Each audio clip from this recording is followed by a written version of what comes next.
चलिए बेटा ये देखिए आपका पेपर है किस दिन का आपका 4th जो 4 दिसंबर का आपका पेपर हुआ है। इसमें आप देखिए 4 दिसंबर वाले पेपर में 4 दिसंबर का ये पेपर है फुल सिलेबस वाला। 4 दिसंबर का पेपर है जो फुल सिलेबस वाला है, उसमें आपका डिस्कशन देखते चलिए कि क्या है कैसे है। तो आइए इसमें क्वेश्चन नंबर पहला क्वेश्चन ढंग से देखिए, सिंपल क्वेश्चन है। पूछ रहा है कि Huckel's rule stated that A monocyclic conjugated compound will be aromatic if it's contain simple. Huckel's rule होता है कि अगर कोई ऑर्गेनिक कंपाउंड साइक्लिक है, प्लेनर है, कंप्लीटली कंजुगेटेड है और उसमें पाई इलेक्ट्रॉन का नंबर 4n+2 है, वो कंपाउंड क्या होगा? एरोमेटिक। सिंपल क्वेश्चन आपका। अब अगला देखिए, जो भी आपका क्वेश्चन नंबर है, पूछ रहा है कि विच of the following is optically inactive. Simple question पे बेटा समय ना बर्बाद कीजिए। क्वेश्चन कह रहा है कि विच of the following compound is optically inactive. तो पहला देखो प्लेन ऑफ सिमेट्री नहीं है, दूसरे में प्लेन ऑफ सिमेट्री नहीं है, लेकिन तीसरे ऑप्शन में देखिए 20 से इस कंपाउंड में प्लेन ऑफ सिमेट्री है। और अगर किसी भी कंपाउंड में एक भी टाइप की सिमेट्री आ जाए, वो ऑर्गेनिक कंपाउंड ऑप्टिकली क्या हो जाएगा? इनएक्टिव। तो आपका आंसर क्या गया? सी। आइए अगला क्वेश्चन।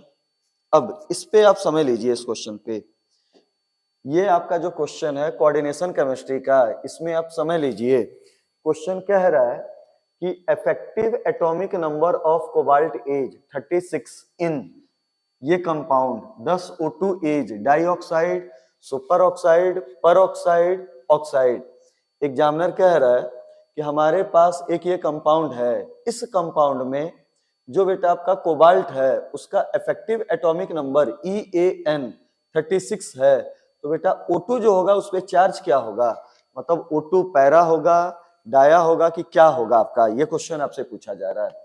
तो सबसे पहले एक आप देखिए कि इसमें EN निकालने का फार्मूला होता है EAN effective atomic number equal to होता है, effective atomic number equal to होता है atomic number of metal minus atomic number minus oxidation number plus 2 into coordination number. बेटा ये आपका फार्मूला बना। EAN बताने का फार्मूला होता है इफेक्टिव एटॉमिक नंबर, कैलकुलेट करने का फार्मूला होगा atomic number minus oxidation number plus 2 into coordination number. अब हमारे पास इफेक्टिव एटॉमिक नंबर कितना है? 36 इक्वल टू कोबाल्ट का एटॉमिक नंबर होगा, कोबाल्ट आयरन 26, कोबाल्ट 27, तो ये हो गया 27 माइनस ऑक्सीडेशन नंबर। तो एक बुद्धि लगाओ, ये देखो इसमें बेटा आपका कोबाल्ट का कोऑर्डिनेशन नंबर 2, 2 4 5 और 1 6 है। तो कोऑर्डिनेशन नंबर 6, तो बेटा इसका ऑक्सीडेशन नंबर कितना होगा? 3। तो यहाँ पे ऑक्सीडेशन नंबर 3 आया प्लस 2 इंटू, अच्छा इधर ऑक्सीडेशन नंबर आप छोड़ दीजिए। तो यहाँ पे बेटा आप ऑक्सीडेशन नंबर छोड़ो, या ऑक्सीडेशन नंबर मान लो कि ये X है, और उस X ऑक्सीडेशन नंबर को चेक करके अब बेटा O2 क्या होगा ये बताइएगा। तो 36 equal to 27 minus oxidation number plus 2 into coordination number, और यहाँ पे कोबाल्ट का कोऑर्डिनेशन नंबर देखो तो कितना है? 6।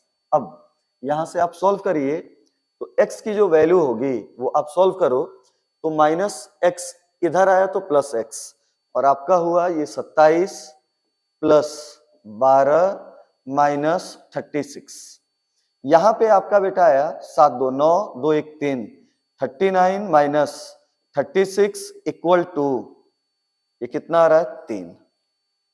x की वैल्यू, चार्ज की वैल्यू 3 आ रही है, मतलब इसका कोबाल्ट का जो ऑक्सीडेशन नंबर आ रहा है ये कितना आ रहा है? 3। अब ये देखो इस कोबाल्ट के ऊपर चार्ज +3 है, तो इस कॉम्प्लेक्स में -3 भी होना चाहिए। अब इस कॉम्प्लेक्स में देखिए अमोनिया पे चार्ज 0, EN पे चार्ज 0, इसका चार्ज नहीं होगा, इसका चार्ज नहीं होगा। इस कोबाल्ट +3 को न्यूट्रलाइज करने के लिए -3 होना चाहिए। -3 में से एक माइनस होगा क्लोरीन का, और दो ऑक्सीजन पे -2, तो एक ऑक्सीजन पे कितना होगा -1 और एक ऑक्सीजन पे -1, तो आंसर क्या होगा पर ऑक्साइड। ढंग से क्वेश्चन देखिए, सिंपल लेकिन बड़ा अच्छा क्वेश्चन है, EAN रूल का एप्लीकेशन। आइए नेक्स्ट क्वेश्चन पे। तो आपका क्वेश्चन है कि chromyl chloride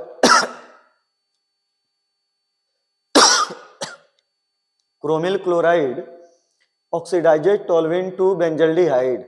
The reaction is known as, named reaction है इटार्ड। इटार्ड रिएक्शन में जब हम टोल्यूइन को ऑक्सीडाइज करते हैं क्रोमिल क्लोराइड की प्रेजेंस में तो क्या बनता है बेंजल्डिहाइड। तो इस रिएक्शन में कुछ ज्यादा देखना नहीं है। अगले रिएक्शन पे आइए।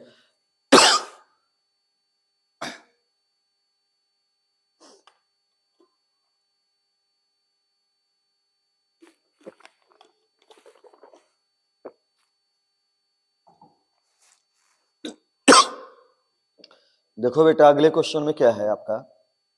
तो अगला क्वेश्चन है कि एक हमारे पास ऑर्गेनिक कंपाउंड है जिसका नाम है X, जिसका मॉलिक्यूलर फार्मूला है ये। एग्जामिनर कह रहा है कि इस ऑर्गेनिक कंपाउंड में 6 कार्बन एटम रिंग के अंदर हैं और डबल बॉन्ड कितने हैं 2, और एक नाइट्रो ग्रुप है वो सब्स्टिट्यूएंट के फॉर्म में है। तो X क्या होगा। तो ढंग से देखिए, ये कंपाउंड ये हुआ आपका, ये कंपाउंड ये हुआ, यहाँ पे 6 हेक्सागन हुआ, ये एक बेटा डबल बॉन्ड हुआ और एक ये डबल बॉन्ड हुआ। अब यहाँ पे मान लो या यहाँ पे कहीं पे नाइट्रो लग गया तो ये हुआ NO2। अब इस कंपाउंड में देखो double single double single single, कहीं रेजोनेंस नहीं है। ये कंपाउंड साइक्लिक है, प्लेनर है, लेकिन कंप्लीट कंजुगेटेड नहीं। तो कंप्लीट कंजुगेटेड नहीं होगा तो एरोमेटिक नहीं, एरोमेटिक नहीं, नॉन एरोमेटिक होगा। और इस कंपाउंड में सारे कार्बन एटम रिंग के अंदर केवल और केवल कार्बन एटम हैं। तो बेटा ये कंपाउंड जो होगा वो होमोसाइक्लिक होगा, लेकिन साथ में एरोमेटिक नहीं होगा। होमोसाइक्लिक होगा लेकिन एरोमेटिक नहीं होगा। आइए नेक्स्ट क्वेश्चन देखिए आप क्या है। पूछ रहा है एग्जामिनर कि मिल्क ऑफ मैग्नीशिया क्या होगा। याद रखिए मिल्क ऑफ मैग्नीशिया जो एंटी एसिड के फॉर्म में यूज होता है उसका फार्मूला क्या होगा मैग्नीशियम हाइड्रोक्साइड। ठीक, अगला क्वेश्चन देखिए क्या है। इस क्वेश्चन में आप देखिए तो क्वेश्चन आपका कह रहा है कि among the following compound each of their reaction with electrophile is, electrophilic substitution reaction में किसकी रिएक्टिविटी ज्यादा। तो बेटा इलेक्ट्रोफिलिक सब्स्टिट्यूशन रिएक्शन में रिएक्टिविटी जो होता है वो डायरेक्टली प्रोपोर्शनल होगा +R या डायरेक्टली प्रोपोर्शनल होगा +I। सबसे ज्यादा +R होगा मिथॉक्सी, इसमें कुछ नहीं है, और इसका इफेक्ट हुआ -R। तो रिएक्टिविटी का आंसर हुआ 1 2 3। आंसर कौन सा जाएगा डी। आइए बेटा अगले क्वेश्चन पे, क्वेश्चन नंबर 58। अब देखो इसमें क्वेश्चन क्या कह रहा है कि हमारे पास एक कंपाउंड है जिसका नाम है हीमोग्लोबिन, और एग्जामिनर कह रहा है कि हीमोग्लोबिन में आयरन का परसेंटेज बाय वेट इतना है। फिर एग्जामिनर कह रहा है कि हीमोग्लोबिन का मॉलिक्यूलर वेट इतना है। एग्जामिनर कह रहा है कि आयरन का एटॉमिक वेट इतना है। फिर क्वेश्चन है कि हीमोग्लोबिन के एक मॉलिक्यूल में कितने आयरन एटम होंगे। जब भी बेटा परसेंटेज बेस इस टाइप का क्वेश्चन बने तो डायरेक्ट फार्मूला आप याद रखिए, डायरेक्ट फार्मूला आप याद रखिए, फार्मूला आप यूज कीजिए percentage of element, percentage of element. दिए हुए कंपाउंड में जिस एलिमेंट के परसेंटेज की बात की जाए उस एलिमेंट के एटम का number, number of atom into उसी नंबर का atomic weight, atomic weight upon compound का वेट। दिए हुए कंपाउंड में बेटा जिस एटम के परसेंटेज की बात की जाए तो न्यूमेरिकल सॉल्व करने के लिए फार्मूला यूज कीजिए परसेंटेज ऑफ एलिमेंट। जिसके परसेंटेज की बात हो उसके एटम का number into atomic weight upon compound weight. अब इस क्वेश्चन में आप देखिए तो बेटा नंबर ऑफ एटम पूछा जा रहा है, तो परसेंटेज कितना है 0.334, और बेटा यहां अगर परसेंटेज हटाओ तो 100 लगाइए, तो यहाँ पे 100 न लगाइएगा। ये हुआ इनटू कंपाउंड का एटॉमिक वेट कितना हुआ 67200, ये आपका हुआ अपॉन एटॉमिक वेट कितना हो गया 56। इस डाटा को कैलकुलेट कीजिए तो नंबर ऑफ एटम निकल आएगा और आंसर क्या हो जाएगा 4। अब देखिए अगला क्वेश्चन इन्होंने क्या पूछा कि नेस्लर रिएजेंट क्या होता है। तो सबसे पहले बेटा नेस्लर रिएजेंट क्या होगा, अल्कोहलिक सॉल्यूशन ऑफ या basic solution of K2HgI4, alkaline solution of K2HgI4। तो बेटा इसमें हुआ K2HgI4 और KOH, ये आपका पहला क्वेश्चन। दूसरा एक बात और याद रखिए, पूछा जाए कि हमें अमोनियम आयन या इसका कंपाउंड दिया हो तो अमोनियम आयन को डिटेक्ट करने के लिए किस चीज का यूज होगा, तो आंसर होगा नेस्लर्स रिएजेंट। अमोनियम आयन के डिटेक्शन के लिए किसका यूज होगा, नेस्लर्स रिएजेंट। और नेस्लर रिएजेंट्स क्या होता है, एल्कलाइन सॉल्यूशन ऑफ K2HgI4। ये आपका क्वेश्चन एक। अगले पे आइए, मूव कीजिए, क्वेश्चन नंबर 60। अब यहाँ पे देखिए question number 60, solubility of hydroxide fluoride oxalate of the metals of second A group. First A group, second A group में आप ऊपर से नीचे आओ तो एग्जामिनर पूछ रहा है कि हाइड्रोक्साइड, फ्लोराइड और ऑक्जेलेट की सॉल्युबिलिटी क्या होगी, बढ़ेगी। बेटा एस ब्लॉक में ऊपर से नीचे आइए तो हर टाइप के कंपाउंड की सॉल्युबिलिटी बढ़ेगी, केवल और केवल बेटा सल्फेट की सॉल्युबिलिटी घटेगी। ऊपर से आइए, क्रोमेट, डाइक्रोमेट की सॉल्युबिलिटी घटती है और आपका बेटा जो सेकेंड ग्रुप कार्बोनेट होगा उसकी सॉल्युबिलिटी घटेगी और सबकी सॉल्युबिलिटी क्या होगी, बढ़ेगी। हर एक की सॉल्युबिलिटी बढ़ेगी, केवल और केवल क्रोमेट, डाइक्रोमेट, सल्फेट और आपका बेटा सेकेंड ग्रुप कार्बोनेट, इनकी सॉल्युबिलिटी ऊपर से नीचे आने पे क्या होगी, डिक्रीज होगी। नेक्स्ट क्वेश्चन देखिए, क्वेश्चन नंबर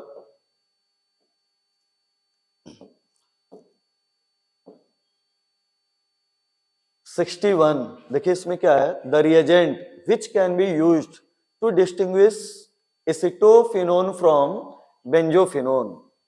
एग्जामिनर कह रहा है कि हमारे पास एसिटोफिनोन है, ये एसिटोफिनोन हुआ, एसिटोफिनोन, और ये हुआ बेंजोफिनोन, एसिटोफिनोन और ये हुआ बेंजोफिनोन। एसिटोफिनोन और बेंजोफिनोन को हमें बेटा डिस्टिंग्विश करना है, सेपरेट करना है, तो किसका यूज होगा। तो देखिए इसमें आंसर ए नहीं होगा। क्यों नहीं होगा, क्योंकि पहला ऑप्शन है 2,4 DNP, मतलब 2,4 डाइनाइट्रोफेनाइल हाइड्रोजन दोनों के साथ रिएक्ट करेगा, सोडियम बाइसल्फाइड दोनों के साथ रिएक्ट करेगा। बेंडिक रिएजेंट क्या होता है सिलेबस में नहीं है, हमें नहीं मालूम है, लेकिन इस रिएजेंट को देखिए, आयोडीन एंड NaOH, ये बेटा आपका हेलो फॉर्म ऑक्सीडेशन रिएक्शन है। हेलो फॉर्म इसके साथ तो रिएक्ट करेगा, लेकिन इसके साथ रिएक्शन पॉसिबल नहीं होगा। तो एक के साथ रिएक्ट किया, दूसरे के साथ नहीं किया, तो सेपरेशन के लिए सबसे अच्छा रिएजेंट हुआ iodine plus base. Question number 62। तो देखिए क्वेश्चन नंबर 62, ये बेटा इलेक्ट्रो का पार्ट है, आपका सूरी सर करा देंगे। अगले में आइए 62 के बाद क्वेश्चन नंबर 63। तो देखिए इस क्वेश्चन नंबर 63 में क्या है, आपका क्वेश्चन है कि among the following complex optical activity is possible in दिए हुए 4 कॉम्प्लेक्स में से किस कॉम्प्लेक्स में ऑप्टिकल एक्टिविटी पॉसिबल होगी। देखो इधर पहला वाला जो है इसमें बेटा 6 है ना, तो ये पहला वाला ऑक्टाहेड्रल कॉम्प्लेक्स है, लेकिन 6 के 6 लिगेंड सिमिलर टाइप के हैं, और जब सिमिलर टाइप के होंगे तो सिस और ट्रांस की बात नहीं होगी। सी वाला देखिए, इसमें कोऑर्डिनेशन नंबर 4, तो ये बेटा या तो होगा टेट्राहेड्रल या आपका होगा स्क्वायर प्लेनर। यहां भी आपका बेटा ऑप्टिकल एक्टिविटी पॉसिबल नहीं होगा। इसमें भी देखिए 5 और 6, अगर कोई 2 सेम टाइप का होता तो सिस और ट्रांस होता, तो इसमें भी ऑप्टिकल एक्टिविटी नहीं होगी। लेकिन इसमें देखिए आप कोबाल्ट है, कोबाल्ट का कोऑर्डिनेशन नंबर 2 2 4 2 6 है, मतलब 2 एमीन 2 क्लोरीन। अगर दोनों क्लोरीन पास पास तो सिस बनेगा, और दोनों क्लोरीन दूर दूर तो क्या बनेगा, ट्रांस। और इसका जो सिस फॉर्म होगा वो सिमेट्रिकल नहीं, क्या होगा, एसिमेट्रिकल। तो बेटा जो बी वाला होगा इसका जो सिस फॉर्म होगा वो एसिमेट्रिकल होगा, और एसिमेट्रिकल होने के कारण क्या शो करेगा, ऑप्टिकल आइसोमेरिज्म। तो आंसर आपका क्या गया, बी। तो 63rd का आंसर होगा बी। अब मूव करिए 64th। सिंपल क्वेश्चन है, correct order of ionic radii. इसमें देखो ये डी ब्लॉक का एलिमेंट है। अब बेटा इसमें देखिए तो ये जो एलिमेंट है वो आपका है डी ब्लॉक, ये है डी ब्लॉक, और ये है एफ ब्लॉक। एफ ब्लॉक में बेटा आपका स्क्रीनिंग होगा एफ, तो एफ की screening come, force of attraction ज्यादा, तो साइज छोटी, और इसकी साइज बड़ी। तो सबसे बड़ी साइज होगी यात्रियम +3। बेटा यात्रियम +3 इस ऑप्शन में है और इस ऑप्शन में है। अब ये देखो, ये है लैंथनम, ये यूरोपियम और ये ल्यूटियम। ये सेम पीरियड के एलिमेंट, लैंथेनॉइड के एलिमेंट हैं, और लैंथेनॉइड में लेफ्ट टू राइट जाओ तो साइज क्या होगी, घटेगी। मतलब इन तीनों में सबसे बड़ी साइज होगी लैंथनम, फिर यूरोपियम, फिर ल्यूटियम। तो वो आंसर चेक कीजिए जिसमें यात्रियम के बाद लैंथनम है, देन यूरोपियम है, देन ल्यूटियम है। यात्रियम के बाद लैंथनम है, यूरोपियम है, ल्यूटियम है। तो आंसर कौन सा हो गया, बी। और ऐसे भी देखिए तो इस वाले में लैंथनम का कम दिया हुआ है, और इसमें ल्यूटियम का क्या दिया है, कम। तो बेटा ल्यूटियम का कम होगा तो आंसर वो होगा जिसमें क्या होगा, ल्यूटियम। मूव कीजिए अगले पे। देखिए क्या है क्वेश्चन, कह रहा है कि pKa of amino acid is 9.15 at what pH amino acid is 5% dissociated। तो मान लो बेटा ये एमिनो एसिड है, ये एमिनो एसिड Ha है, ये डिसोसिएट होगा तो एक बनेगा H+ और एक क्या बनेगा, A-। ये देखो ये 1 मोल डिसोसिएट हो रहा है तो 1 मोल बन रहा है, 1 मोल बन रहा है, तो 5% डिसोसिएट हुआ तो 5% बना, मतलब ये हुआ 0.05, और ये भी कितना हुआ, 0.05, ये आपका हुआ। या सिंपली मान लो ये 100 है, ये शुरू में 100 है, तो ये 0 0 इक्विलिब्रियम पे ये 5% टूटा तो ये 5 बना, 5 बना, तो ये बचा कितना, 95। अब आप देखिए हमारे पास एक एसिड है, उसका सॉल्ट है, मतलब एनायन है, इन दोनों का इक्विलिब्रियम पे कंसंट्रेशन मिल गया। pKa, इस एसिड की pKa की वैल्यू मालूम है, और क्या पूछ रहा है, pH। तो फार्मूला होता है pH equal to pKa plus log salt का कंसंट्रेशन अपॉन एसिड का कंसंट्रेशन। तो यहां से सॉल्व कीजिए तो pKa की वैल्यू दी हुई है 9.15 प्लस लॉग, अब लॉग सॉल्ट का है प्लस लॉग सॉल्ट का है 5 अपॉन एसिड का कितना हो गया, 100। अब इसको आप सॉल्व कीजिए तो ये हो गया 9.15 प्लस इस लॉग को सॉल्व कीजिए तो बेटा ये हो गया log 5 माइनस log 100, और log 100 की वैल्यू कितनी होती है, 2, तो इसकी वैल्यू है 2, और log 5 की वैल्यू कितनी है, 0.7। 0.7 में से -2 गया तो ये आएगा 3, तो ये 1.3 माइनस में आएगा, और प्लस माइनस क्या होगा, माइनस, तो ये हो गया 9.15, इसमें से घटा 2, 1.3, तो देखिए 5, 11 में से 3 गया 8, 8 और 8 में से गया 7, आंसर जो होगा वो 7 पॉइंट समथिंग होगा, मतलब आंसर कौन सा गया, डी। तो सॉल्यूशन देखिए कि क्या है, कैसे है। आइए अगले क्वेश्चन में, क्वेश्चन नंबर 66। कई बार आपका ये क्वेश्चन हो चुका। देखिए क्या कह रहा है कि which purification technique is used for high boiling liquid compound decomposes near its boiling point, vacuum distillation. और वैक्यूम डिस्टिलेशन का आंसर क्या होता है? Distillation under reduced pressure.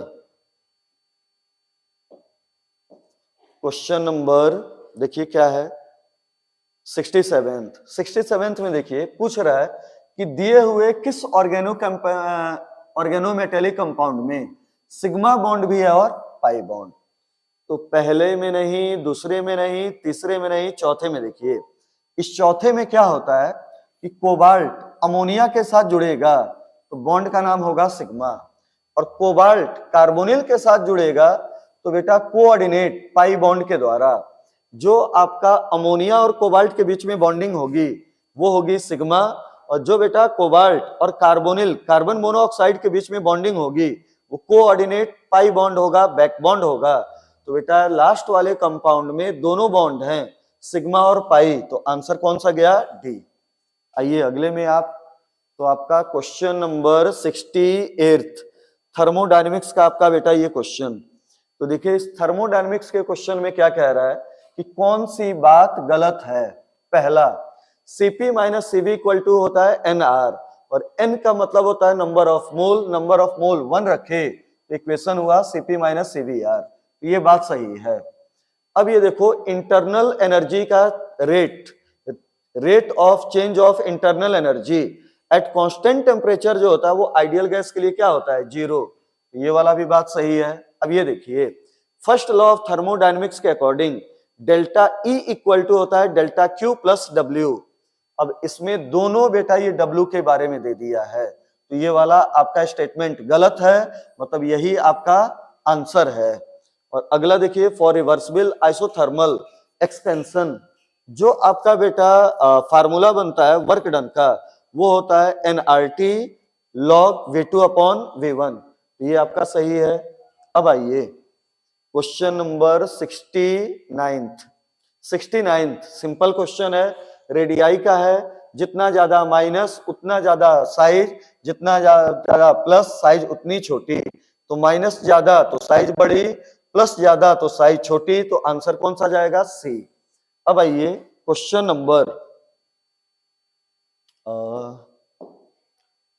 70 में दो हाइड्रोजन एटम सेम कार्बन पे जुड़े तो नाम क्या होगा? Gem dihalide. और दो सेम हाइड्रोजन अगल बगल कार्बन पे जुड़े तो नाम क्या होगा? विस डाई हैलाइड। क्वेश्चन नंबर 71 पे आइए, देखिए क्या कह रहा है कि एक कंपाउंड है, आराम से देखिए इस क्वेश्चन को, एक कंपाउंड है और ये कंपाउंड जो है उसको जब ट्रीट किया जा रहा है सोडियम हाइड्रोक्साइड, फिर उसकी रिएक्शन किसके द्वारा हो रही है? सिल्वर नाइट्रेट, तो व्हाइट प्रेसिपिटेट बन रहा है। अगर आपकी बुद्धि काम करे तो ये जो व्हाइट प्रेसिपिटेट बन रहा है वो AgCl के कारण हो रहा है, क्योंकि आगे भी क्लू है कि ये कंपाउंड जो व्हाइट प्रेसिपिटेट है जो AgCl है वो बेटा किसमें सॉल्युबल होता है? Ammonium hydroxide. अब कंपाउंड क्या होगा? तो कह रहा है कि एक ये कंपाउंड है इन चार में से, इस कंपाउंड की रिएक्शन NaOH के साथ हो रही है, सिल्वर नाइट्रेट हो रहा है, तो बेटा एक व्हाइट प्रेसिपिटेट बन रहा है जो अमोनियम हाइड्रोक्साइड, तो जो प्रेसिपिटेट बनेगा वो AgCl हुआ। अब इसका आएगा Ag और इन चारों में से आएगा Cl, किसका आएगा? Cl, ये सोचना है। तो बेटा आप सबका Cl हटाओ, क्या हटाओ? सबका Cl माइनस हटाओ, कार्बोकैटायन बनाओ, जिसका कार्बोकैटायन स्टेबल उसका रिएक्टेंट अनस्टेबल, वही जल्दी से सिल्वर के साथ रिएक्ट करेगा और व्हाइट प्रेसिपिटेट ऑफ क्या बनाएगा? AgCl। विनाइल क्लोराइड का कैटायन हाईली अनस्टेबल, क्लोरोबेंजीन का carbocation highly unstable, ethyl bromide white precipitate नहीं बनेगा, आंसर क्या जाएगा? बेंजाइल, क्योंकि तो यहां पे बनने वाला कार्बोकैटायन ये होगा और जो हाईली क्या होगा? स्टेबल, तो आपका आंसर हुआ बेंजाइल क्लोराइड। आगे आइए क्वेश्चन नंबर 72, देखिए क्या है, कह रहा है equivalent conductance of an electrolyte containing sodium fluoride eight infinite dilution is इतना 90.1 ओम इनवर्स सेंटीमीटर स्क्वायर। फिर एग्जामिनर कह रहा है कि अगर सोडियम फ्लोराइड को हमने रिप्लेस कर दिया KF के द्वारा तो इक्विवेलेंट कंडक्टिविटी पे क्या फर्क पड़ेगा। ढंग से देखिए, सोडियम फ्लोराइड की जगह पे क्या लगाया, पोटेशियम फ्लोराइड। ये भी स्ट्रॉन्ग इलेक्ट्रोलाइट, ये भी स्ट्रॉन्ग इलेक्ट्रोलाइट, ये भी बाइनरी इलेक्ट्रोलाइट, ये भी बाइनरी इलेक्ट्रोलाइट, तो कोई भी अंतर नहीं आएगा। आंसर क्या हो जाएगा, ए। 72 का आंसर हुआ ए। आइए अगले क्वेश्चन पे आपका क्या है, देखिए बेटा अगले क्वेश्चन में क्या है, विच ऑफ द, अगले क्वेश्चन में देखिए आपका क्या है, in which of the following there is a consistent decrease in atomic radius as the atomic number increases। Atomic number लगातार बढ़े तो साइज लगातार घटे। तो हेलोजन के केस में ऊपर से नीचे जाओ तो एटॉमिक नंबर बढ़ा। In which of the following there is a consistent decrease in atomic radii, ये टर्म यूज किया है कंसिस्टेंट, है ना, हेलोजन नहीं होगा क्योंकि फ्लोरीन डिक्रीजेज, अच्छा कह रहा है डिक्रीजेज, तो ऊपर से नीचे जाओ हेलोजन में तो साइज बढ़ा, और साइज बढ़ा तो एटॉमिक रेडियस बढ़ा, तो हेलोजन तो आंसर नहीं होगा। रिप्रेजेंटेटिव एलिमेंट मतलब सेकेंड पीरियड के एलिमेंट, और सेकेंड पीरियड के एलिमेंट में लेफ्ट टू राइट जाओ, एटॉमिक नंबर बढ़ा साइज घटा, लेकिन आपका जो वो हो जाएगा इनर्ट गैस, उसमें साइज अचानक बढ़ गया, तो आंसर बी भी नहीं होगा। ट्रांजिशन एलिमेंट में आइए, शुरू में जाइए तो साइज घटा, बीच में बराबर हुआ और लास्ट में क्या हुआ, बढ़ गया, तो आंसर ट्रांजिशन भी नहीं होगा। तो बचा क्या, लेंथेनॉइड, और लेंथेनॉइड में लेंथेनॉइड कॉन्ट्रैक्शन होगा, जिसके कारण लेफ्ट टू राइट जाओ तो लगातार साइज क्या होगी, घटेगी, तो आंसर कौन सा गया, डी 74। मैच कीजिए, रटने वाला है। अगला ये 75, basicity of aniline is less than that of cyclohexylamine, this is due to plus R effect of amino group, this is due to, answer होगा A plus R effect of amino group. Amino group में NH2 अपना lone pair ring को डीलोकेलाइट कर देगा, तो दूसरों को देने के लिए अवेलेबल नहीं होगा या कम अवेलेबल होगा, जिसके कारण इनकी बेसिक स्ट्रेंथ क्या होगी, कम। तो 75 का आंसर हुआ ए। 76 में आइए, ये देखिए E0 equal to RT upon FLN के इक्विलिब्रियम, तो ये बेटा वही है, इक्विलिब्रियम है, तो ये इक्वेशन हुआ नष्ट। E equal to E0 minus RT upon NF, अब इक्विलिब्रियम आया तो E की वैल्यू 0, तो ये हो गया आपका नष्ट इक्वेशन। आंसर क्या जाएगा, सी। अगले पे आइए 77 के बाद 78, तो 78 में देखिए आपका बोरिक एसिड क्या होता है, पी ब्लॉक का क्वेश्चन, ग्रुप नंबर 3 का। बोरिक एसिड मोनोबेसिक होता है और वीक लुईस एसिड होता है। बोरिक एसिड जो होता है वो मोनोबेसिक होता है। बोरिक एसिड को पानी में डालो तो बोरिक एसिड अपने बोरॉन की ऑक्टेट को कंप्लीट करने के लिए पानी के OH- को लेता है, जिसके कारण पानी में H+ होता है, जिसके कारण सॉल्यूशन का नेचर एसिडिक होता है। एक OH- लिया तो बेटा मोनोबेसिक हुआ, एक OH- लिया तो मोनोबेसिक हुआ, और पानी में इसने अपना प्रोटॉन नहीं निकाला, पानी में जो प्रोटॉन निकल रहा है वो इसका नहीं, ये पानी के OH- को ले रहा है, जिसके कारण पानी में एक्स्ट्रा प्रोटॉन हो रहा है, इसलिए इसका नेचर क्या हो गया, वीक। ये आपका हुआ। आइए अगले क्वेश्चन पे, तो समय अब लीजिए, इस क्वेश्चन में क्या है कैसे है। देखिए क्वेश्चन है कि following equilibrium constants are given, ठीक, 1 मोल N2, 3 ये इक्वेशन दिया है, और फिर आपसे एग्जामिनर पूछ रहा है, ये केमिकल इक्विलिब्रियम का क्वेश्चन, एग्जामिनर ने 3 इक्वेशन दिया और कह रहा है कि जब अमोनिया की ऑक्सीजन के साथ ऑक्सीडेशन हो और NO गैस बने, तो बेटा इसके इक्विलिब्रियम कांस्टेंट को K1 K2, ये थोड़ा सा गलत दे दिया है, K1 K2 और K3, के रेस्पेक्ट में निकालिए। तो जब भी इस टाइप का क्वेश्चन हो तो सबसे पहले जो पूछ रहा है उसका डिजायर्ड बैलेंस इक्वेशन लिखिए। इसका डिजायर बैलेंस इक्वेशन लिखिए। तो लिखिए अमोनिया का ऑक्सीडेशन हुआ, अमोनिया का ऑक्सीडेशन हुआ तो NO बना प्लस क्या बना, water. Water balance chemical equation लिखिए। तो इसको बेटा आप बैलेंस कीजिए तो ये लगता है 4 मोल, ये लगता है 5 मोल, ये लगता है 4 मोल और ये कितने मोल लगेगा, 6।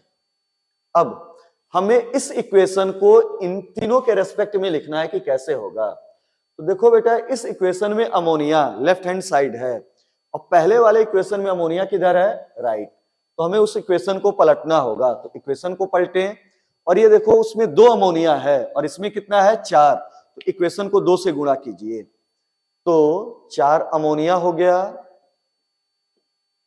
2 मोल N2 हो गया, 6 मोल H2 हो गया। इक्वेशन को पलटोगे तो कांस्टेंट डिवाइड होगा, इनवर्स होगा और आपने इस इक्वेशन को 2 से मल्टीप्लाई किया है तो वो कोफिशिएंट चला जाएगा इस कांस्टेंट के पावर में। अब आइए बेटा दूसरे में, हमें चाहिए NO। तो देखो NO चाहिए, राइट। दूसरे वाले इक्वेशन में NO राइट में है लेकिन यहाँ पे NO 4 और वहां पे NO 2, मतलब सेकंड वाले इक्वेशन को भी 2 से गुणा कीजिए। तो 2 से गुणा करोगे तो 2N2 प्लस 2O2 और 4NO, ये आपका हुआ। K2 ऐसे ही रहेगा लेकिन कोफिशिएंट आपने मल्टीप्लाई किया तो कोफिशिएंट कहां चला गया, पावर। तो ये हुआ। अब तीसरा इक्वेशन है कि हमें चाहिए कितने वाटर, 6 और उधर वाटर कितना, 1। तो 6 से गुणा कीजिए तो 6H2, 6 से गुणा करो तो 3O2 और ये बना 6 वाटर। K3 का पावर चला गया 6। क्लियर। अब देखो कि हमें इस इक्वेशन से ये चाहिए तो आ रहा है कि नहीं, तो तीनों इक्वेशन को ऐड कर दो। तो जब तीनों इक्वेशन को ऐड किया जाता है तो इक्वेशन को ऐड करो तो बेटा जो अपोजिट साइड सेम चीजें होंगी वो कट जाएंगी। तो ये कट गया 6H2 और ये 6H2 कट गया। यहां पे बेटा आपके 4 अमोनिया बचे, 3 और 2 5 ऑक्सीजन, 4 NO और 6 क्या बच गया, वाटर। तो जब इक्वेशन को ऐड करो तो ऊपर वाली चीजें आपस में, सारी चीजें आपस में मल्टीप्लाई डिवाइड हो जाएंगी। तो देखिए आंसर हो गया K2 का स्क्वायर इंटू K3 का पावर 6 अपॉन K1 का स्क्वायर, ये हुआ।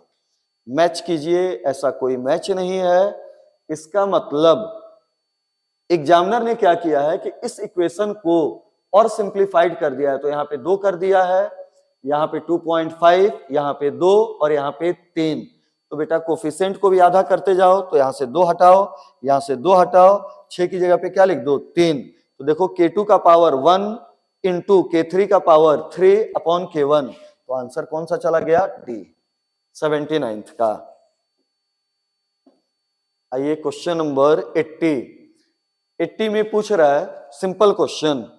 ये आपका कह रहा है कि इन चारों ग्रुप में से कौन सा ऑर्थो पैरा डायरेक्टिंग होगा, कार्बोक्सी, रिंग डीएक्टिवेटिंग, साइनो, ये कीटोन। लेकिन ये बेटा आपका रिंग एक्टिवेटिंग ग्रुप, तो आंसर क्या होगा, NHCO NH2। तो ये आपका रिंग एक्टिवेटिंग ग्रुप हुआ। अगला ये कह रहा है क्वेश्चन कि हमारे पास एक कंपाउंड है और उस कंपाउंड का नाम है बेंजोइक एसिड। बेंजोइक एसिड से हमें बेंजीन बनाना है on being heated with X, and phenol से हमें क्या बनाना है, benzene on heating with Y। तो बेंजोइक एसिड से बेंजीन बनाना है तो आंसर क्या होगा, सोडा लाइम। और फिनॉल से बेंजीन बनाना है तो आंसर क्या होगा, जिंक डस्ट। तो आंसर कौन सा गया, D। 81 का आंसर होगा D। आइए क्वेश्चन नंबर 82। क्वेश्चन नंबर 82 देखिए क्या है, पढ़िए। क्वेश्चन नंबर 82 में आइए, कह रहा है कि enthalpy of following reactions are given below. ठीक, इस रिएक्शन का एंथैल्पी दिया है, half mole H2 half mole O2 के साथ रिएक्ट कर रहा है तो 1 मोल OH बन रहा है। इसका ये याद रखिएगा, ये जुड़ा तो ये बना, तो एग्जामिनर आपको बताएगा नहीं, उसने चालाकी की, डेल्टा H छोड़ दिया, यहां पे लगेगा माइनस। क्लियर? ये मिला तो ये बना, तो मिलने पे एक बन रहा है तो एक्सोथर्मिक, तो इसका साइन होगा माइनस। ये देखो ये टूट रहा है तो ये बन रहा है, तो तोड़ने के लिए एनर्जी दो तो साइन प्लस, तोड़ने के लिए एनर्जी दो तो साइन प्लस। अब एग्जामिनर कह रहा है इसकी बॉन्ड डिसोसिएशन एनर्जी क्या होगी। एग्जामिनर ने हीट ऑफ फॉर्मेशन दिया है, या हाँ हीट ऑफ फॉर्मेशन कह लो, हीट ऑफ कंबशन कह लो, दिया हुआ है ना, जो भी दिया हुआ है ना, मतलब हाँ एग्जामिनर कह रहा है कि calculate the OH bond energy, तो OH की बॉन्ड एनर्जी, तो देखो OH की बॉन्ड एनर्जी पूछ रहा है, इसकी बॉन्ड एनर्जी दिया हुआ है, इसकी बॉन्ड एनर्जी दिया हुआ है। तो जब बेटा हीट ऑफ रिएक्शन दिया हो और बॉन्ड एनर्जी दिया हो तो फार्मूला होता है delta H of reaction equal to bond energy of reactant minus bond energy of product. ये आपका होगा, कोई भी एक इक्वेशन हो उसमें हीट ऑफ रिएक्शन दिया हो और सारे रिएक्टेंट प्रोडक्ट के बॉन्ड एनर्जी दिया हो, तो heat of reaction equal to होता है bond energy of reactant minus bond energy of product. तो आइए सॉल्व करो, तो हीट ऑफ रिएक्शन कितना है minus 42.09 equal to bond energy of reactant, तो देखो बॉन्ड एनर्जी ऑफ रिएक्टेंट, तो देखो 1 मोल H2 टूट रहा है तो इतना, हमें हाफ मोल का रखना है, तो ये हो गया 435.89 बाई 2।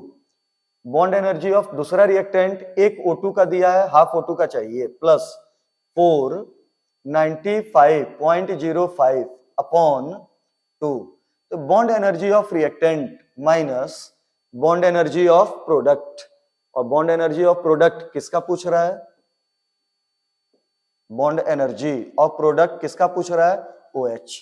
अब इसको सॉल्व कीजिए, तो ये माइनस को इधर कीजिए तो क्या हो जाएगा प्लस, और माइनस उधर गया तो ये प्लस, तो यहां से हो गया bond energy of OH equal to ये प्लस ये, तो हो गया 435.89 बाई 2 प्लस 495.05 बाई 2 प्लस 42.09। इसको सॉल्व कीजिएगा, आपका आंसर आएगा। आइए अगले क्वेश्चन में,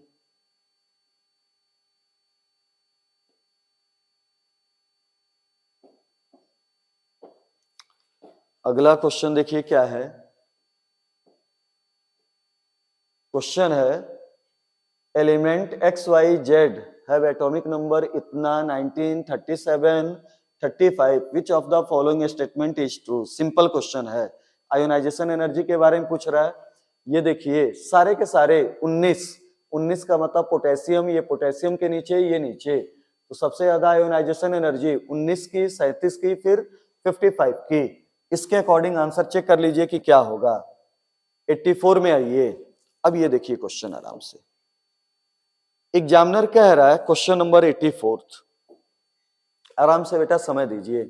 कह रहा है कि manganate ion in neutral solution disproportionates to, तो बेटा वो देखो सारे ऑप्शन में खुद ही बता दिया है कि MnO4, अच्छा दो ऑप्शन अलग है, Mn2O7, बेटा ये MnO4 माइनस 2 जब ये डिस्प्रोपोर्शनेट होता है तो एक होता है MnO4 माइनस और एक होता है MnO2, तो MnO4 माइनस 2 एग्जामिनर कह रहा है कि डिस्प्रोपोर्शनेट हो रहा है, तो एक बन रहा है MnO4 माइनस 1 और एक बन रहा है MnO2। तो एग्जामिनर पूछ रहा है कि ये एक मोल डिस्प्रोपोर्शनेट हो तो ये कितना मोल बनेगा, ये कितना मोल बनेगा। तो बेटा सबसे पहले रिएक्शन को आप बैलेंस करो, और हमने आपसे कहा था कि अगर कोई डिसप्रोपोर्शनेशन रिएक्शन हो तो अपोजिट डायरेक्शन में बैलेंस कर दीजिए। तो देखिए इस रिएक्शन को आप अपोजिट डायरेक्शन में बैलेंस करो, तो अपोजिट डायरेक्शन में आप बैलेंस करो तो बेटा MnO4 में Mn का ऑक्सीडेशन नंबर 7 है और यहां पे 4 दूना 8 और 2 6 है, तो इसका n फैक्टर 1, मतलब ये 1 होगा। ठीक, और इसको देखो MnO2, इस पे Mn पे चार्ज +4, तो +4 और +6 का डिफरेंस कितना 2, तो इसका n फैक्टर 2, तो वो इसके साथ मल्टीप्लाइड आपने कर दिया, ये बैलेंस। अब इधर Mn 3, तो इधर भी Mn कितना हो गया 3, तो ये रिएक्शन देखिए बैलेंस हो गया। इसका 3 मोल टूटा तो इसका 2 मोल बना और इसका 1 मोल, तो एग्जामिनर पूछ रहा है कि इसका 1 मोल टूटेगा तो इसका कितना बनेगा 2/3 और इसका कितना बनेगा 1/3, तो आंसर हुआ A 2/3 mole of permanganate and 1/3 mole of MnO2। ढंग से रिएक्शन देख लीजिए, आपका नीट का आया हुआ क्वेश्चन है। अगले पे आइए, तो क्वेश्चन नंबर 85, फिर से ये बेटा सॉल्यूशन का क्वेश्चन। तो देखिए इसमें ये क्या होता है, इसमें देखिए क्या होता है कि इंथैल्पी ऑफ सॉल्यूशन जो होता है, सॉल्यूशन वो होता है enthalpy of solute plus enthalpy of solvent minus या प्लस, कुछ भी कर लीजिए, साइन का बस अंतर होता है, इंथैल्पी ऑफ सॉल्यूशन, ये आपका होगा। तो इंथैल्पी ऑफ जो इसमें आपका देखिए क्या होता है, इंथैल्पी ऑफ सॉल्यूशन ये आपका हुआ। तो इंथैल्पी ऑफ जो सॉल्यूशन होता है वो होता है enthalpy of solute plus enthalpy of solvent. अगर किसी भी सॉल्यूशन में सॉल्यूट प्लस सॉल्वेंट का जो एनर्जी है, इंथैल्पी है, वो सॉल्यूशन की एनर्जी के बराबर हो जाए तो एनर्जी चेंज 0 और एनर्जी चेंज 0, तो सॉल्यूशन का नेचर क्या हो जाएगा आइडियल। ठीक, सॉल्यूशन का नेचर होगा आइडियल, और वही क्वेश्चन है कि solution so formed will be ideal if. तो अब ये बताओ, अगर बेटा enthalpy of solution solute plus solvent जो भी है इनके बराबर हो जाए, तो आंसर देखो कौन सा दिख रहा है, D. Enthalpy of solution equal to solute plus solvent plus solute solvent को अलग करने के लिए जो एनर्जी चाहिए वो, तो आपका आंसर कौन सा चला गया, डी। आइए क्वेश्चन नंबर 86, देखिए 86 क्या है आपका। 86 में देखो कह रहा है कि 0.1 molar of a weak acid is taken and its percentage of degree of ionization is इतना, then its ionization constant। हमने आपसे कहा था कि अगर कभी भी परसेंटेज डिसोसिएशन 3% से कम हो तो 1 माइनस अल्फा को नेग्लेक्ट कर दीजिए, ये नेग्लेक्ट कीजिए, फार्मूला लगाइए K equal to dissociation constant equal to C alpha square. C कितना दिया हुआ है 0.1, अल्फा की वैल्यू हो गई 1.34% के फॉर्म में दिया है, तो ये हटाइए 100, फिर 1.34% के फॉर्म में दिया है, नीचे क्या लगाइए 100, ये पूरा का पूरा कैलकुलेशन कीजिए, आपका आंसर कौन सा आएगा सी। अगले क्वेश्चन पे आइए, क्वेश्चन नंबर 87। अब देखिए 87 में क्या कह रहा है, 87 में है enthalpy of combustion of benzene. Benzene का कंबशन हो रहा है तो इतना है एनर्जी। अब ये कह रहा है कि अगर 0.39 ग्राम ऑफ बेंजीन बर्न्ट हो एक्सेस ऑफ ऑक्सीजन में तो निकलने वाली एनर्जी कितनी होगी। अच्छा एक चीज देखिए, जब इसने कहा कि एनर्जी इवॉल्व कितनी होगी तो खुद कह दिया इवॉल्व, तो माइनस साइन का यूज नहीं करना है। एग्जामिनर कह रहा है कि बेंजीन का कंप्लीट कंबशन हो रहा है तो निकलने वाली जो एनर्जी है वो 3250 किलो जूल है, और आप जानते हो कि कंबशन कितने मोल के लिए होता है 1, मतलब निकलने वाली एनर्जी इतनी किलो जूल पर मोल है, और आप जानते हो कि 1 मोल का कंबशन हो रहा है तो इतनी एनर्जी निकली, और 1 मोल का वेट मॉलिक्यूलर वेट के बराबर है, तो 78 ग्राम बेंजीन जला तो निकलने वाली एनर्जी हुई 3250। तो 1 ग्राम बेंजीन जला तो निकलने वाली एनर्जी 3250/78। एग्जामिनर पूछ रहा है कि 0.39 ग्राम बेंजीन जलेगा तो कितनी एनर्जी निकलेगी। तो ये आपका हो गया नीचे 100, ये आपका हो गया 2 बार में, इसको काट दीजिए तो ये हो गया 2 1 जा 2, 6, 2 2 जा 4, 2 5 जा 10, ये डिवाइड कर दीजिए तो आंसर हो गया 6.25। तो आपका क्वेश्चन नंबर 87 ये थर्मोडायनेमिक्स। अगला देखिए,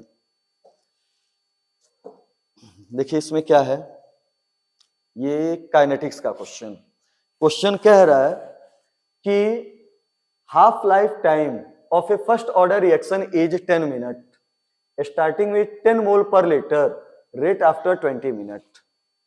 तो ये देखिए पूछ रहा है कि रेट आफ्टर 20 मिनट, तो रेट का फार्मूला होता है, रेट का फार्मूला होगा R इक्वल टू K, मतलब रेट कांस्टेंट, और बचा हुआ कंसंट्रेशन, बचा हुआ कंसंट्रेशन, ये फार्मूला होता है।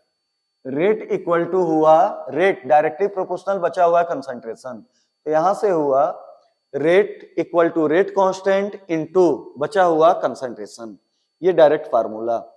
अब देखिए रिएक्शन जब शुरू हो रहा है तो इनिशियल कंसंट्रेशन 10 मोल पर लीटर है और एग्जामिनर कह रहा है कि हाफ लाइफ टाइम कितनी है 10, अब 20 मिनट के बाद रेट पूछ रहा है।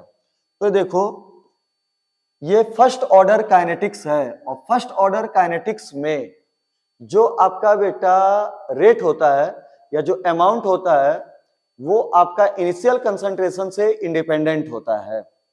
ठीक, half life time initial concentration से इंडिपेंडेंट होती है। तो हमने शुरू में 10 लिया और हाफ लाइफ टाइम कितना है 10, तो 10 लिया, 10 मिनट के बाद आधा हो गया तो बचा कितना 5, और एक और हम 10 हाफ लाइफ टाइम यूज करें तो ये बचेगा कितना 2.5। क्लियर हुआ? तो हमारा जो बचा हुआ कंसंट्रेशन है वो 2.5 मोल पर लीटर ये है, ये हमें मिल गया। अब अगर हमें K मिल जाए तो हमारा न्यूमेरिकल सॉल्व, तो यहां से देखो K इक्वल टू होगा 0.693 अपॉन T हाफ, और T हाफ की वैल्यू कितनी है 10, तो ये आपका K हो गया 0.0693। तो यहां पे आप K की जगह पे 0.0693 रख दो और बेटा यहाँ पे बचे हुए कंसंट्रेशन को रख दीजिए 2.5, तो आंसर देखो आपका कौन सा आ गया बी। तो ये था आपका 88th का सॉल्यूशन। अब आइए मैच है 89, सिंपल क्वेश्चन है, मैच कर दीजिए। तो देखो एसिड क्लोराइड से एल्डिहाइड बनाना है, तो एसिड क्लोराइड से एल्डिहाइड बनाना है तो ये हुआ रोजेनमुंड, और रोजेनमुंड में होता है लिंडेलार कैटलिस्ट, तो ए के साथ मैचिंग होगी सेकंड। अब आइए हमारे पास ये देखो एक कार्बोक्सिलिक एसिड और ये हुआ बेटा आपका बन रहा है अल्फा क्लोरो कार्बोक्सिलिक एसिड, मतलब ये एक टाइप से अल्फा क्लोरिनेशन हुआ, और अल्फा क्लोरिनेशन होता है क्लोरीन और रेड फास्फोरस की प्रेजेंस में। तो बी की जो मैचिंग हुई वो कौन सी हो गई फोर्थ। आइए सी में, तो देखो 1 degree primary amide, 1 degree amine, 1 carbon less, तो ये हुआ हॉफमैन ब्रोमामाइड, और हॉफमैन ब्रोमामाइड में क्या यूज होता है ब्रोमीन और NaOH, तो इसकी मैचिंग हुई ये। और देखो ये कीटोन और ये बन रहा है कॉरस्पॉन्डिंग एल्केन, मतलब या तो हुआ क्लेमेंसन या हुआ ओल्फ किस्नर, तो इसकी मैचिंग क्या हुई थर्ड। देख लीजिए कौन सा आंसर होगा मैच होने के बाद, तो ये आपका हुआ 89th। अब आइए बेटा 90 में, देखिए क्वेश्चन में क्या है, कह रहा है कि value off spin only magnetic moment कितना है 2.84 है ना। तो पूछ रहा है कि इन चार में से कौन सी कंडीशन होगी। 2.84 है मैग्नेटिक मोमेंट, मतलब अनपेयर्ड इलेक्ट्रॉन कितना है 2। अब अनपेयर्ड इलेक्ट्रॉन 2, तो चेक करो इन दो में से किसमें अनपेयर्ड इलेक्ट्रॉन होगा। अब ये बताओ जब भी आपकी क्रिस्टल फील्ड थ्योरी आती है तो बेटा डी टूटता है दो पार्ट में, नीचे कितने होते हैं 3 और ऊपर कितने होते हैं 2। ऊपर 2, एक होता है dx स्क्वायर वाई स्क्वायर और एक dz स्क्वायर, और नीचे होगा dxy dyz dzx। कह रहा है कि D5 है और स्ट्रॉन्ग लिगेंड है, तो D5 स्ट्रॉन्ग लिगेंड तो पेयरिंग होगी। तो देखो 1 2 3 4 5 पेयरिंग हुई। फिर से देखिए 5 इलेक्ट्रॉन D5 है ना, तो D में 5 इलेक्ट्रॉन है, 5 इलेक्ट्रॉन को भरिए पेयरिंग कराते हुए। तो बेटा जब 3 से ज्यादा इलेक्ट्रॉन होता है तीसरे ऑर्बिटल के बाद तो पेयरिंग होती है। तो 1 2 3 4 5, अनपेयर्ड कितना बचा 1, और अनपेयर्ड 1 तो मैग्नेटिक मोमेंट होना चाहिए 1 पॉइंट समथिंग, तो आंसर पहला नहीं, ये गलत। D3 भरिए। तो D3 कह रहा है कि weak as well as strong. 1 2 3 pairing तभी होती है जब इलेक्ट्रॉन तीसरे के क्या जाता है बाद, तो यहाँ पे तीसरे के बाद नहीं है। 1 2 3 कोई पेयरिंग नहीं होगी, वीक हो स्ट्रॉन्ग हो। अनपेयर्ड कितने 3, ये वाला भी आंसर नहीं होगा। D4 वीक लिगेंड, तो बताओ D4 है वीक लिगेंड, मतलब पेयरिंग नहीं होगी। तो 1 2 3 4 अनपेयर्ड बेटा कितने 4, मतलब आंसर होना चाहिए था 4 पॉइंट समथिंग बोहर्स मैग्नेट्रॉन, तो आंसर ये भी नहीं होगा। अब देखिए D4 स्ट्रॉन्ग लिगेंड फील्ड, तो बेटा D4 स्ट्रॉन्ग लिगेंड फील्ड, तो D4 है, एक पेयरिंग होगी 1 2 3 और चौथा इलेक्ट्रॉन इसमें आके पेयर हुआ। तो देखो 1 2 3 चौथा आके पेयर हुआ, तो अनपेयर्ड कितने बचे 2, और अनपेयर्ड बेटा 2, तो बोहर मैग्नेट्रॉन कितना 2.84। तो 90 का ये था आपका। अगला देखिए क्या है, question number 91, simple question, chemical bonding. देखिए 92 chemical bonding simple, bond order को मैच कीजिए। अब आइए 93, तो 93 में देखिए क्या है, देखो कह रहा है कि in a reaction A plus B react कर रहा है तो C प्लस डी बन रहा है। यहां पे the initial concentration of A and B are 0.9 mole per litre या डेसीमीटर क्यूब ईच। कह रहा है कि A और B का शुरू का कंसंट्रेशन 0.9 मोल है। At equilibrium concentration of D was found to be 0.6, तो पूछ रहा है इक्विलिब्रियम कांस्टेंट क्या होगा। देखिए A प्लस बी आपस में रिएक्ट किया, क्या बना C प्लस डी। रिएक्शन कह रहा है कि इसका 1 मोल इसके 1 मोल के साथ कंप्लीट रिएक्ट कर रहा है, तो इसका 1 मोल इसका 1 मोल बन रहा है। एग्जामिनर कह रहा है कि जब शुरू का टाइम है टाइम 0, तो A है 0.9 B है 0.9, तो ये कितना है 0 और 0। जब रिएक्शन शुरू हुआ तो कोई प्रोडक्ट नहीं बनेगा, तो प्रोडक्ट का अमाउंट 0। अब क्वेश्चन है कि इक्विलिब्रियम पे D कितना है 0.6, तो अगर बेटा ये 0.6 तो ये भी 0.6 होगा। अगर ये टूटा तो देखो एक टूटेगा तो एक बनेगा, एक बना, तो ये 0.6 बना है तो ये भी 0.6 बना होगा। ये टूटा कितना होगा 0.6, तो बचा कितना 0.3, ये भी कितना बचा 0.3। निकाल दीजिए Kc की वैल्यू, तो यहां से Kc इक्वल टू हो गया प्रोडक्ट का कंसंट्रेशन ऊपर 0.6 इंटू 0.6 अपॉन 0.3 इंटू 0.3, पॉइंट कटा 3 2 जा 6, 3 2 जा 6, आंसर क्या हो गया 4। तो ये था आपका बेटा 94th इक्विलिब्रियम का क्वेश्चन। अब आइए 94th में देखिए क्या है, कह रहा है कि एक ऑर्गेनिक कंपाउंड है, इस ऑर्गेनिक कंपाउंड को हम बेंजीन सल्फोनिल क्लोराइड से ट्रीट कर रहे हैं तो एक कंपाउंड बन रहा है, और वो जो बी है वो सॉल्युबल होगा डाइल्यूट बेस में। मतलब सल्फोनिल क्लोराइड के साथ रिएक्शन करे तो एक अल्फा, और बेस के साथ रिएक्ट करे तो एक और नाइट्रोजन पे हाइड्रोजन, मतलब वो एमीन होगा जिसमें नाइट्रोजन पे कितने हाइड्रोजन होंगे बेटा 2, यानी प्राइमरी एमीन होगा। चेक करो कौन सा ऑप्शन प्राइमरी एमीन है, आंसर क्या हो गया सी। अगला देखिए सिंपल क्वेश्चन है 95th। 96 पे आइए, देख लीजिए 96 का सॉल्यूशन क्या होगा। तो देखो बेटा 96 में क्या कह रहा है, आराम से देखिए, मुजबानी का क्वेश्चन है। कह रहा है कि for a reaction of type A plus B product, it is observed that doubling the concentration of A causes the reaction rate to be 4 times. जब A की कंसंट्रेशन को हमने डबल किया तो रेट कितने टाइम्स बढ़ा? 4. But doubling the amount of B does not affect the rate. The rate equation is, examiner कह रहा है 96 क्वेश्चन में कि एक रिएक्शन है A प्लस बी, दोनों मिले प्रोडक्ट का फॉर्मेशन किया। एग्जामिनर कह रहा है कि A के कंसंट्रेशन को डबल किया तो रेट क्या हो गया? 4 गुना। तो A को डबल किया तो रेट 4 गुना, तो स्क्वायर में बढ़ा, तो A के रेस्पेक्ट में ऑर्डर हो गया सेकंड। लेकिन एग्जामिनर कह रहा है कि B को हमने डबल किया तो रेट पे कोई भी फर्क नहीं पड़ा, मतलब आपने कंसंट्रेशन बढ़ाया लेकिन रेट में कोई भी चेंज नहीं हुआ, तो B के रेस्पेक्ट में ऑर्डर क्या हो गया? 0। इसका मतलब हुआ रेट A के स्क्वायर पे डिपेंड कर रहा है और B के कंसंट्रेशन पे नहीं डिपेंड कर रहा है। तो देखिए वो ऑप्शन जिसमें A का स्क्वायर हो और B न हो, आंसर क्या हो गया? C। आइए अगला क्वेश्चन 97th, सिंपल क्वेश्चन बेटा, देखो 97th। तो 97th में देखिए क्या है, the structure and hybridization of, ये देखो ये सिलिकॉन है और 4 मेथाइल ये आपके लगे हैं।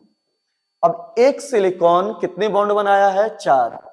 सिलिकॉन के पास इनकम्प्लीट ऑक्टेट है, और इनकम्प्लीट ऑक्टेट है तो ये कंप्लीट करने के लिए बगल वाले से बैक बॉन्डिंग करेगा।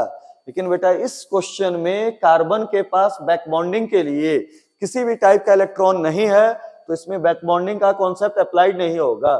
सिंपल हुआ कि सिलिकॉन ने कितने बॉन्ड बनाए? 4, लोन पेयर कितने? 0। तो 4 bond 0 lone pair, total electron pair 4। Hybridization होगा sp3, और ज्योमेट्री और शेप दोनों सेम होगा, और आंसर क्या होगा? टेट्राहेड्रल। आइए 98, ठीक, सॉल्यूशन का बेटा क्वेश्चन देखिए क्या कह रहा है।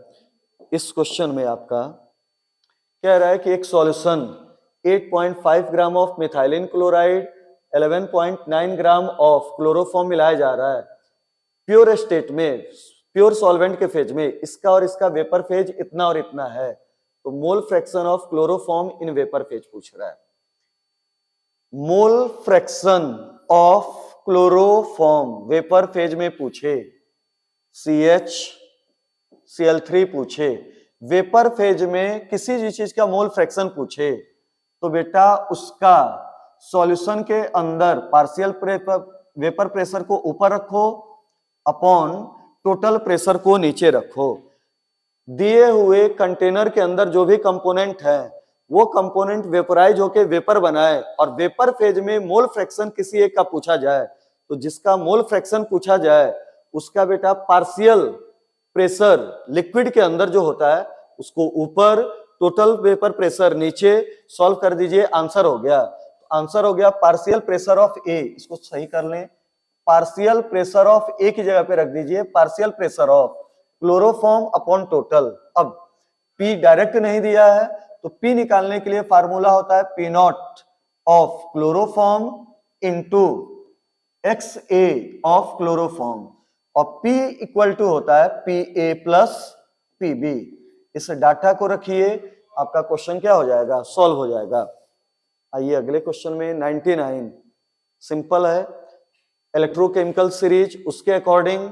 आइए 100 में, तो कह रहा है कि 100 में आपका कह रहा है कि विच ऑफ द फॉलोइंग पेयर, दोनों के बारे में बात कर रहा है, ऑफ मॉलिक्यूल है permanent dipole moment. SiF4 non polar होता है, दोनों के पास होना चाहिए, आंसर नहीं होगा। NO2 CO2 में carbon dioxide non polar, answer नहीं होगा। SiF4 कार्बन डाइऑक्साइड दोनों नॉन पोलर, आंसर नहीं होगा। सी में देखिए NO2 भी आपका पोलर होगा, ओजोन भी आपका पोलर होगा, ओजोन भी पोलर, NO2 भी पोलर, दोनों पोलर, तो आंसर क्या जाएगा? सी। तो ये बेटा आपका संडे को जो पेपर, संडे नहीं मंडे को 4th को जो पेपर हुआ था उसका कंप्लीट सॉल्यूशन था। आप इसमें ढंग से देखिए और जो क्वेश्चन टिपिकल हो उनको फिर से एक एक बार 2-2 बार कीजिए ताकि आपका हो जाए। Thank you.